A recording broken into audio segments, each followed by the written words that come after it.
সেটা আমি বুঝতে পারছি যে এটা ভুল গেছে, স্বাভাবিক, কোনো ব্যাপার নয়। হ্যাঁ।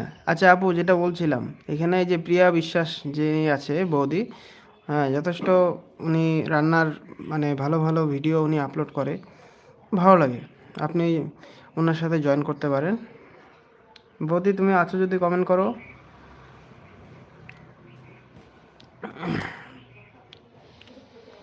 ওকে ভাইয়া। জি। আমার এখানে শূন্য দেখাচ্ছে অডিয়েন্স, মানে একদম ইসেতে টপে শূন্য দেখাচ্ছে, কিন্তু সম্ভবত আপনি আর ইসে আছে, কি বলে এটা, প্রিয়া বৌদি। আমি আছি। আচ্ছা আচ্ছা। হ্যাঁ ওইটাই বৌদি, আমি আপুকে বললাম তোমার সাথে জয়েন করে নিতে। ঠিক আছে। আপুও যথেষ্ট ভালো মানুষ এবং খুব সুন্দর গল্প করে। আর হ্যাঁ মানে ভালো, যথেষ্ট ভালো। ওনারও চ্যানেলটা নতুনই বলা যায়।